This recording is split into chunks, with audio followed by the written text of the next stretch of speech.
سورہ یاسین جو ہے اس کے بارے میں بالعموم بہت سارے تصورات ہمارے مسلمانوں کے اندر پائے جاتے ہیں۔ سورہ یاسین خاص صورتوں میں سے، اور اکثر ہمارے گھروں میں بھی خواتین نے بھی اور مردوں نے بھی کوئی اور صورت یاد کی ہو نہ کی ہو، سورہ یاسین ضرور یاد کرتے ہیں۔ چھوٹی صورتوں کے بعد اگر بڑی صورت کو یاد کرنی ہوتی ہے سورہ یاسین یاد کرتے ہیں۔ اس کی وجہ یہ ہے کہ سورہ یاسین کے بارے میں مختلف قسم کے تصورات پائے جاتے ہیں، اور وہ جو تصورات پائے جاتے ہیں، مثال کے طور پر یہ تصور بھی پایا جاتا ہے کہ اگر اس کو مردوں کے پاس پڑھیں تو مردے کو اس کا جو ہے وہ فائدہ پہنچتا ہے، یا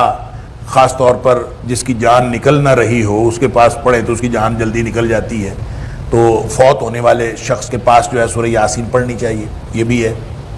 اس کے علاوہ اس کے بارے میں یہ بھی ایک تصور ہے کہ یہ قرآن حکیم کا دل ہے۔ ہر چیز کا ایک دل ہوتا ہے اور قرآن حکیم کا ایک دل ہے، اور یہ سورہ یاسین جو ہے قرآن کا دل، لہذا قرآن کے دل کو اس کو تو یاد رکھنا چاہیے۔ مسائل اور مشکلات کے حل کے لیے بھی اس کے بارے میں مختلف روایات موجود ہیں، یعنی جتنے تصورات، میں نے لفظ بولا تصورات، تو یہ جتنے تصورات پائے جائیں، ایک تصور یہ بھی ہے کہ رات کو جو شخص پڑھ کے سوئے اس کے سارے گناہ بخش دیے جاتے ہیں۔ ایک اس کے بارے میں تصور یہ ہے کہ جو شخص دن کو پڑھے اس کے رزق میں اضافہ ہو جاتا ہے، وغیرہ وغیرہ۔ یہ جو سارے تصورات ہیں، کم و بیش یہ سارے تصورات کسی نہ کسی روایت پر مبنی، یعنی ایسا نہیں ہے کہ بالکل روایات اس میں نہیں ہے، یہ من گھڑت کوئی چیزیں لوگوں نے خود سے بنا لی ہیں، ایسا نہیں ہے۔ البتہ یہ ہے وہ جو روایات موجود ہیں، احادیث کی کتابوں میں موجود ہیں، ترمذی کے اندر مثلا ایک روایت موجود ہے، اسی طرح صحیح ابن حبان کے اندر موجود ہے، مسند ابی یعلا کے اندر موجود ہے، مسند احمد کے اندر روایت موجود ہے، حدیث کی کتابوں میں روایات موجود ہیں، لیکن ان ساری روایات میں سے کوئی ایک بھی روایت صحیح نہیں ہے، کوئی بھی حدیث صحیح نہیں ہے، یا تو موضوع ہیں جن کو من گھڑت کہا جاتا ہے، یا پھر ضعیف ہیں۔ جب موضوع ہو تو وہ تو ہوتی من گھڑت بات ہے، اس کا تو کوئی تعلق نہیں ہوتا۔ مثلا یہ قرآن کا دل ہے، اور اس میں پھر یہ بھی قرآن کے دل والی جو روایت ہے اس میں یہ بھی ہے کہ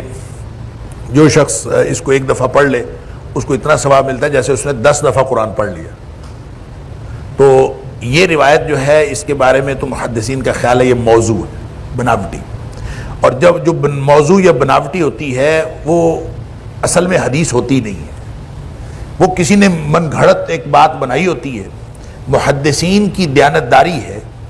کہ وہ اس کو حدیث کی کتابوں میں رکھ لیتے ہیں اور ساتھ بتا دیتے ہیں کہ موضوع ہے، من گھڑت ہے، تاکہ کوئی کہیں اور سے کوئی سنے تو اس کے بارے میں اس کو کوئی اور تصور نہ پیدا ہو جائے۔ لہٰذا اور اگر ضعیف بھی ہو تو ضعیف سے بھی شریعت ثابت نہیں ہوتی، دلیل کوئی نہیں بنتی، نہ ضعیف دلیل بنتی ہے، موضوع تو ہوتی من گھڑت ہے۔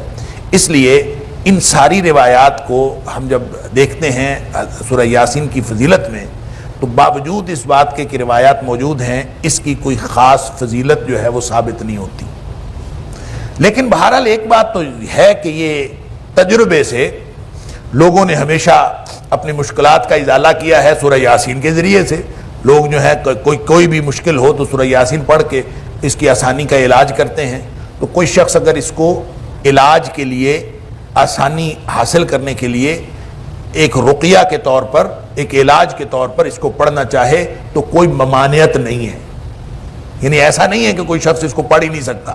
کیونکہ روایات ضعیف ہیں لہذا پڑھ نہیں سکتا، ایسا نہیں ہے۔ روایات ضعیف ہونے کا مطلب یہ ہے کہ ہم اس کو سنت سمجھ کے نہیں پڑھ سکتے،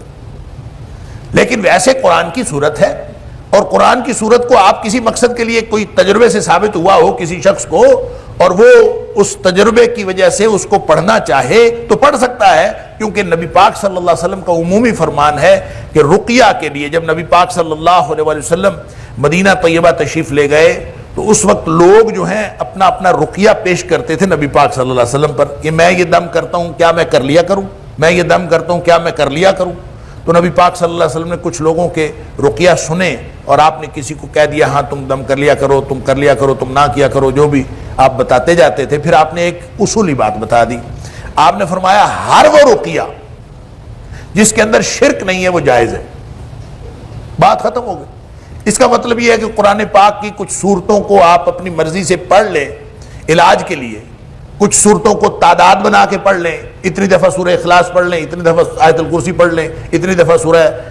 فاتحہ پڑھ لیں, کوئی بھی چیز آپ رقیہ کے طور پر کسی بھی ترتیب سے وہ آپ پڑھ لیں جو آپ کے تجربے سے ثابت ہو, یا آپ خود کسی سے سنا ہو, یا آپ نے خود تجربہ کیا ہو, تو یہ اس طرح سے پڑھنا جائز ہے, اس میں کوئی حرج نہیں ہے. اور اگر کوئی شخص سورہ یاسین کو پڑھے کہ اس سے مشکلات حل ہوتی ہیں تو اس میں کوئی حرج نہیں ہے, لیکن سنت نہیں ہے, پڑھنے میں کوئی حرج نہیں. حضرت علی رضی اللہ تعالیٰ عنہ کے بارے میں ایک تابعی, ان کا نام بھی علی ہے, وہ کہتے ہیں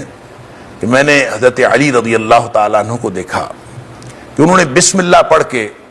سواری کے رکاب میں پاؤں رکھا, اور پھر وہ جب اس کے اوپر بیٹھے تو انہوں نے الحمدللہ کہا, یعنی اوپر بیٹھ کے پھر انہوں نے الحمدللہ کہا. پھر انہوں نے یہ دعا پڑھی سبحان الذی سخر لنا ھذا وما كنا له مقرنین وانا الی ربنا لمنقلبون. اور یہ پڑھنے کے بعد پھر وہ صحابی کہتے ہیں, تابعی کہتے ہیں کہ حضرت علی رضی اللہ تعالیٰ عنہ نے اس کے بعد 3 دفعہ پھر الحمدللہ پڑھا اور 3 دفعہ اللہ اکبر پڑھا, اور یہ پڑھنے کے بعد پھر ایک دعا پڑھی سبحانک انی قد ظلمت نفسی فاغفر لی انہ لا یغفر الذنوب الا انت. یہ دعا پڑھی اور اس کے بعد حضرت علی رضی اللہ تعالیٰ عنہ مسکرا دیے, تھوڑا سا ہنس دیے. تو علی بن ربیعہ کہتے ہیں میں نے پوچھا حضرت علی رضی اللہ تعالیٰ عنہ سے کہ آپ کیوں مسکرائے, آپ کیوں ہنس دیے ہیں؟ تو حضرت علی رضی اللہ تعالیٰ عنہ فرماتے ہیں کہ میں نے نبی پاک صلی اللہ علیہ وآلہ وسلم کو اسی طرح کرتے دیکھا, آپ اسی طرح سواری پہ بیٹھے, اسی طرح آپ نے دعا پڑھی اور یہی دعائیں پڑھی, اور اس کے بعد نبی کریم صلی اللہ علیہ وسلم بھی مسکرا دیے تھے. تو میں نے پھر اس وقت پوچھا تھا, یعنی حضرت علی رضی اللہ تعالیٰ عنہ فرماتے ہیں میں نے پوچھا تھا نبی اکرم صلی اللہ علیہ وآلہ وسلم سے کہ آپ کیوں مسکرائے.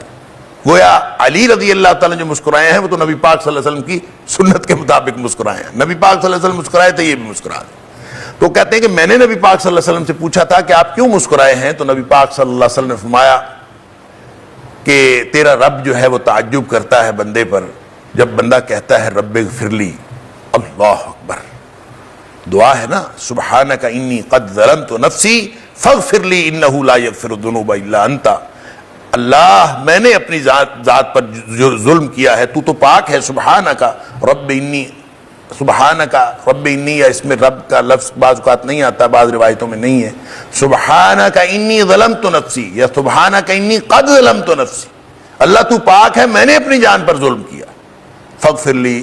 بس تو مجھے معاف کر دے, میرے گناہ